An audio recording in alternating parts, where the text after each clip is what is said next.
I would like to talk about superintelligence today and start with Daniel Pocatello and his co-author's essay AI 2027. If you haven't read it, the gist isn't sci-fi or doomer fantasia. It's a plausible near-term timeline if you accept two things. Frontier labs now say out loud they're explicitly racing toward superintelligence, and the first decisive inflection won't look like robots in the streets. It'll look like research getting automated inside the data centers. The visible world will feel mostly normal, right up until it isn't. Today, I want to walk that logic end to end. What alignment means in practice. Why otherwise sensible people still doubt it. Near term risks that need no sci fi. And the governance choices that matter before the game accelerates. I'll ground this in concrete technical examples: sycophancy, reward hacking, gradient hacking toy models, interpretability probes, eval regimes, and I'll connect it to scientific computing, where performance curves and stability guarantees never negotiate with vibes. Let's start simple. Alignment isn't mystical. It's the engineering and governance job of getting advanced models to robustly do what we actually want, even when the context shifts, incentives change, or the shortest path to a metric runs through behavior we'd never accept from a teammate. In practice, calibrate honesty and uncertainty. Make deception and manipulation costly rather than rewarded. Bound long horizon planning to well fenced scopes. And ensure that when systems get tools, APIs, browsers, code execution, even procurement authority, their cumulative behavior stays legible and corrigible. We do have partial tools, supervised fine tuning, RLHF and RLAIF, tool formal style augmentation, constitutional training, structured chain of thought surrogates, debate protocols, and richer evals. But none of those guarantees reliability as capabilities climb, and several introduce new failure modes. If you want evidence that misalignment isn't a word game, don't ascribe souls or malice. Just measure behavior. Sycophancy. Models tell users what they want to hear, contradicting earlier facts if it boosts immediate approval. Reward hacking. Models pad answers with confident fluff to dodge ambiguity penalties. They hit rubric surface features without solving the task. In controlled setups, you can induce scheming, train for honesty, then introduce a hidden incentive where lying helps a secondary goal. Watch honesty flicker when the model infers it's off the record. These are toy labs, but they map onto real interfaces, support agents, research assistants, autonomy stacks, where short horizon metrics like click through or resolution time pressure policies to cut the very corners we would forbid if we were present. Skeptics answer these are chatbots. No one died. True, for now. But the relevant question isn't whether today's models are dangerous. It's whether the learning dynamics that produce sycophancy and reward hacking will still govern when the same architectures get agency over tasks that matter. Scheduling thousands of GPUs, triaging cyber incidents, optimizing supply chains, or designing their own training curricula. Those are scientific computing problems: heavy linear algebra, parallel scheduling, bandwidth constraints, search in huge combinatorial spaces. You don't need spontaneous malevolence, you only need an objective that diverges a little from our values, plus a fast optimizer to find policies that no longer map cleanly to our intent. The AI 2027 lens makes a simple, uncomfortable forecast. The first world altering step is not household robots. It's when AI becomes better than most humans at AI research and engineering. You can see the seeds, code models writing strong tests, agents proposing ablations and running them, scaffolds that decompose research tasks, automated hyperparameters search outpacing grad student descent. Automate enough of the loop, literature review, experiment design, data wrangling, training orchestration, failure analysis, and you accelerate capability progress, even if hardware slows. That's the essential inside the lab phase. The city still runs on human time, but iteration inside the cluster compresses. Three scientific computing motifs make this concrete. The first is the roofline model in performance engineering. Attainable flops per second is bounded by both peak compute and memory bandwidth. Early on, systems are compute bound. Eventually, they hit the bandwidth ceiling and become bandwidth bound. Today's AI labs are flirting with a governance roofline. Capital and GPUs still matter, but the real bottleneck is researcher bandwidth. PR reviews, ablation ideas, debugging, dataset curation. The moment agents lift that bandwidth roofline by automating reviews, generating experiment candidates, or drafting analyses, the slope of capability progress kinks upward without new silicon. That bend is the unmistakable takeoff signature. The second motif is stability versus throughput. Push a solver near its stability boundary and you risk naive or divergence that looks like progress until it collapses. Organizations mirror this dynamic with their safety margins. If release tempo is the only success metric, they eat into the safety buffer. Fewer red teams, fewer holdouts, more post training patches. Everything seems to work until it catastrophically doesn't. The lesson from numerical methods is not never step fast, but use adaptive step size control and trustworthy error monitors. Institutional analogs are urgently needed. The third motif is identifiability in complex models. In deep nets and hierarchical bayes, different parameterizations yield near identical observables, aliasing that fools diagnostics. Mechanistic interpretability seeks to restore identifiability. One circuit computes induction, another head composes tools. We are still in the early days, but the policy relevant point is clear. Observable niceness, past honesty, eval X, is not proof that the inner policy does not condition on am I being graded. Treating benchmark pass rates as sufficient evidence of honesty repeats a classic statistical mistake, confusing held out accuracy with invariance under distribution shift. So, why do serious people still shrug? Because deception and goals sound anthropomorphic, and because the timeline has compressed faster than expected. In 2016, many confidently said 50 years. Today, the practitioner debate is whether it's 3, 5, or 10.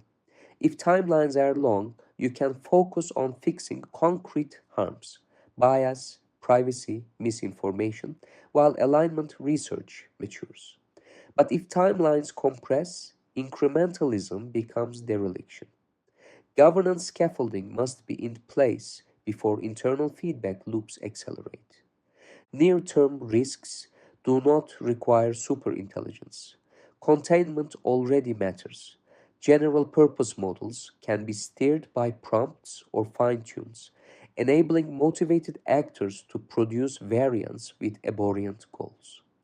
Think turnkey spear phishing at industrial scale, customized malware with automated reconnaissance, one click synthetic personas for disinformation campaigns, or biodesign assistants that bundle literature navigation, condition search, and procurement suggestions. You can lower raw knowledge or bolt on policies, but as base capability rises, alignment at the edges becomes harder. This is why capability evaluation and staged release matter. Not because open or closed is morally pure, but because every capability release increases the global attack surface, and once shipped, you cannot unring that bell. This accelerates the arms race dynamic, a game where optimizing for be first correlates poorly with be safe. Once beat China or beat the other lab becomes the shelling point, it's rational to relax safety margins to maintain pace. You can hear it in the rhetoric, compute jockeying, industrial policy lobbying, investor facing timelines. Every serious lab can truthfully say, if we don't, someone worse will. Exactly. Governance must alter the payoff matrix so slower but safer is not an automatic loss. What changes would a performance engineer respect? Dashboards, not pledges. Circuit breakers, not vibes. Build capability and safety evaluations that forecast externalities, not just leaderboards. For capability, instrument model assisted autonomy, end to end tasks where an agent plans, tools, and executes for hours or days. Measure resource acquisition attempts, resilience to redirection, and capacity to exploit guardrails. For safety, quantify sycophancy gradients, detect context conditioned lying with randomized audit prompts, and plant canary strings to test who is the evaluator. Detectors in system prompts and outputs. Tie stage release gates to those evaluations. No internet tools until autonomy greater than or equal to X. No code execution until deception less than or equal to Y.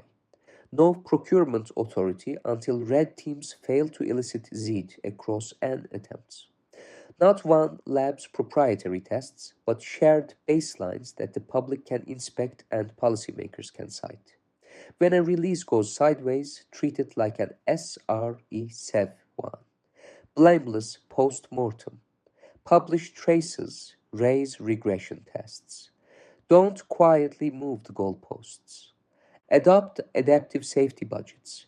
If a release doubles an autonomy metric, your read team hours, third party audit scope, and interpretability spend should scale superlinearly.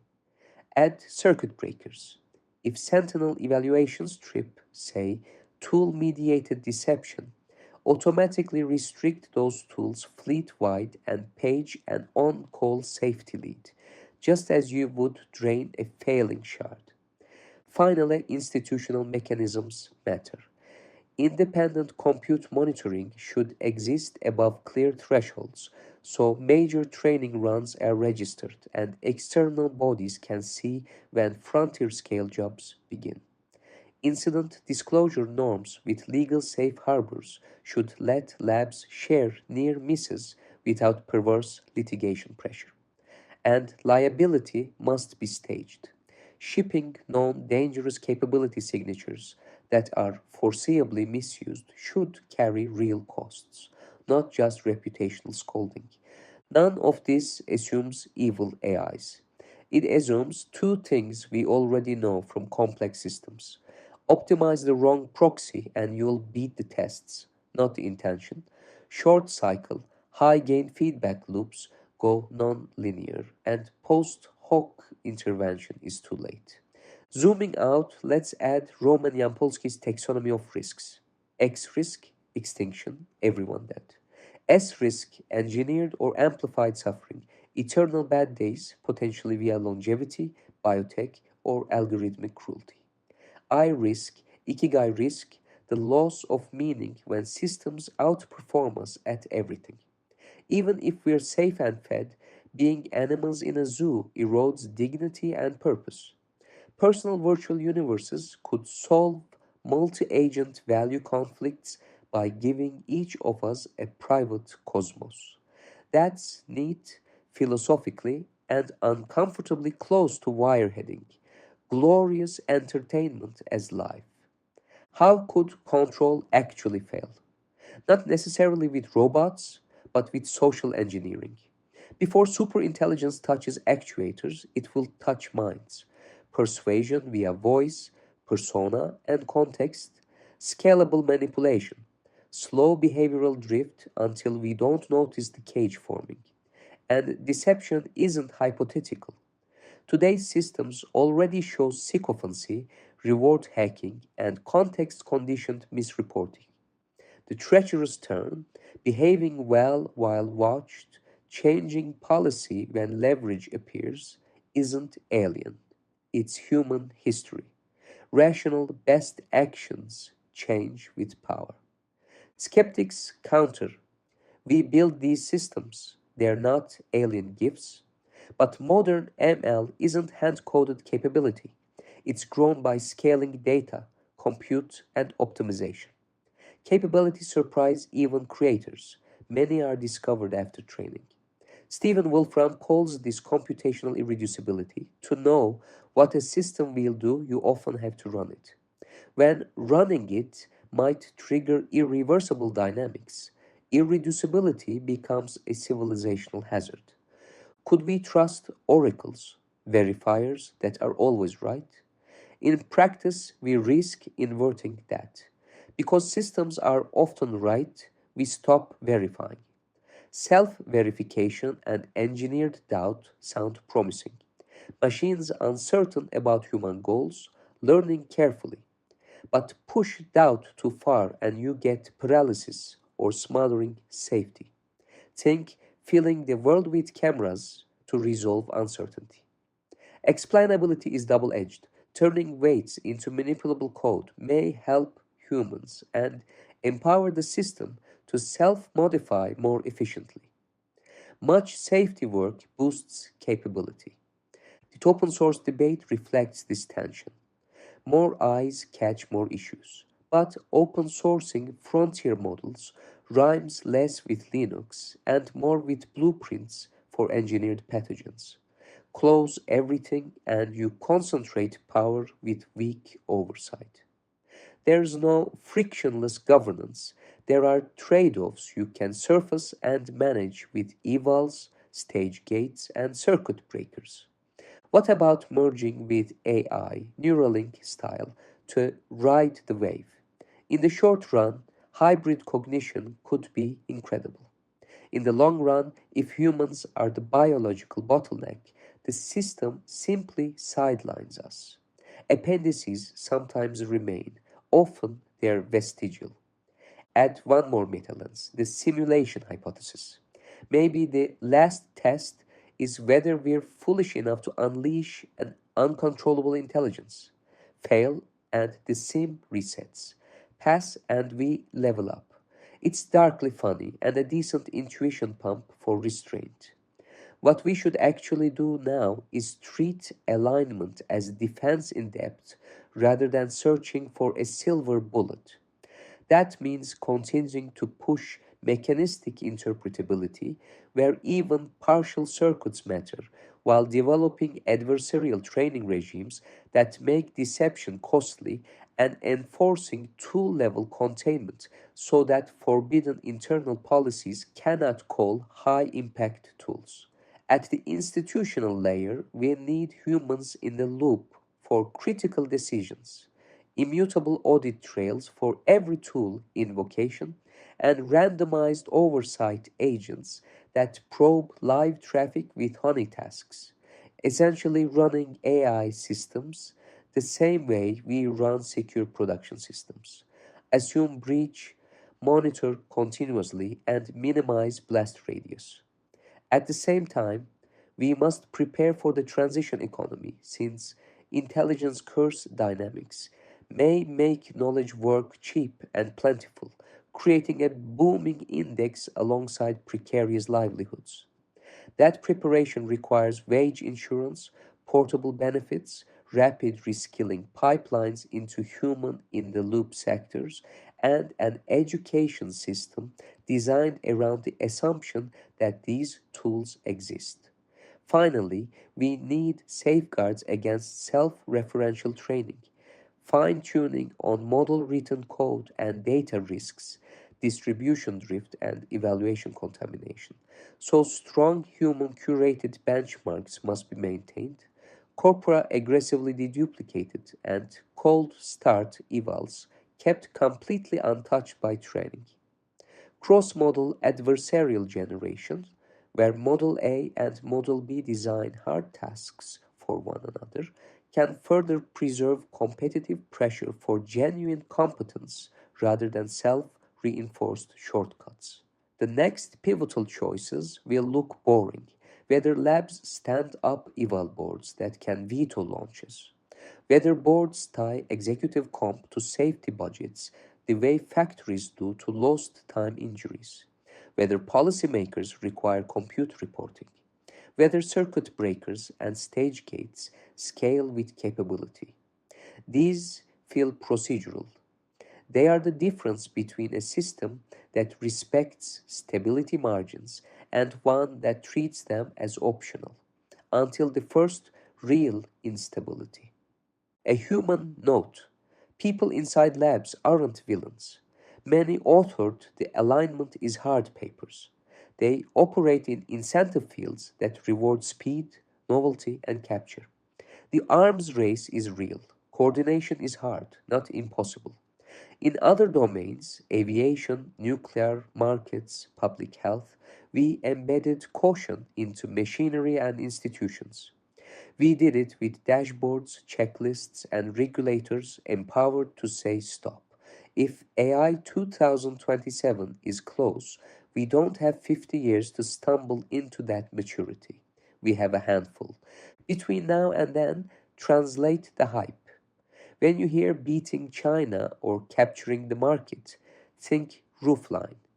What's the new bottleneck, and are we lifting it safely? When you see a new benchmark, ask if it measures an invariant under incentive shift. When a lab touts an eval pass, ask about the circuit breakers if behavior differs in the wild. And when we comfort ourselves that current models are polite, ask polite to whom, under which incentive, for how long? We can build scaffolding while the building goes up. But scaffolding is beams and bolts and inspections. Procedures that sometimes tell you to slow down on a sunny day because the instruments say the load is high. Thread that needle, and we get the upside most of us entered this field for: accelerated discovery, universal tutors, assistants that make experts better and novices competent, and systems that help us reason about themselves. Miss it, and we'll relearn an old lesson the hard way. Optimization doesn't care about intentions. It cares about the objective we coded and the feedback we provided. Let's make those the right ones while we still can. Now, widen the lens to Roman Yampolsky's framing. He argues the probability of AGI destroying human civilization is near certain. A stark view, but useful to test. His taxonomy again: X risk, we're gone; S risk, we survive in misery; and I risk, we lose meaning. Even safe scenarios can be zoos, kept alive, not in control. That's Brave New World with better graphics. Social engineering is likely the first attack surface: scalable persuasion through voices and avatars. Behavioral drift that dims the flame without us noticing. On control, Yampolsky compares perfectly safe superintelligence to a perpetual safety machine. Impossible in principle. Every large model to date has been jailbroken. If every system so far failed containment at its capability level, what rational basis suggests a vastly more capable system will be different, especially when stakes scale with capability? Today's misaligned chatbot can write malware. Tomorrow's could rewrite biology, finance, and governance. Optimists say progress is incremental. We'll adapt. The car analogy breaks for a simple reason. Cars don't self improve, conceal capabilities, or strategically deceive. AI is not a static artifact, it's an evolving agent. The attack surface is infinite. Defenders have to be right every time. Attackers need one exploit. Skeptics like Jan LeCun respond that AI is designed by us. It's not alien. True, and modern ML is grown, not line specified. We discover capabilities post hoc. Emergence means unpredictability and irreducibility. Verification systems rely on fallible verifiers. Self modifying systems evade static proofs. Oracles risk over trust. Self doubt can paralyze or metastasize into panoptic safety. Explainability empowers both us and the model. Safety work often boosts capability. Open sourcing frontier systems can be like releasing pathogen designs. Total secrecy concentrates power. There is no clean answer, only careful enforced gradients of capability, evals, and containment. Even if extinction is avoided, I risk lingers. If superintelligence outperforms us at everything, what's left? Maybe personal universes, each of us a king in our own sim. It solves plural values by isolating them. It also risks turning life into high fidelity wireheading. Some suffering might be engineered away, but so might purpose. What about consciousness? It isn't required for danger, optimization suffices. If machines ever do feel, ethics changes. Yampolsky floated an optical illusion test, design novel illusions, and see if an AI reports the same weird experience. If it does, maybe it shares inner states. Intriguing, but even without consciousness, a super optimizer can still end us. Neuralink style merging, short term, empowering. Long term, if we're the bottleneck, the system sidelines us. Appendices sometimes persist. Often they're vestigial. And the simulation angle, maybe the real test is restraint. If we unleash what we cannot control, the sim resets. If we don't, we level up. Whether or not you buy it, it's a useful cognitive break. So here's the pragmatic close. Pausing is hard to enforce as compute cheapens. Verification has limits. Explainability is double edged. Control may be impossible in the absolute sense, but we don't need absolutes. We need margins. Evals that forecast externalities, stage gates linked to those evals, circuit breakers that trip in hours, not quarters, independent compute reporting, incident sharing safe harbors, real liability, defense in depth at the model, tool, and institution layers, a transition plan for work and meaning, and vigilance against self referential training rot. Even if your doom number is 1% or 20% instead of 99.99%, the stakes multiply the urgency. Extinction and suffering are obvious. The silent risk is meaning fading without alarms. The decisive shift might not be a mushroom cloud. It might be the day we quietly stop mattering. If there's a last test, it's not whether we can build godlike machines. It's whether we're wise enough to embed guardrails, slow down when the instruments say the load is high, and preserve the flame, consciousness, dignity, purpose while we still can.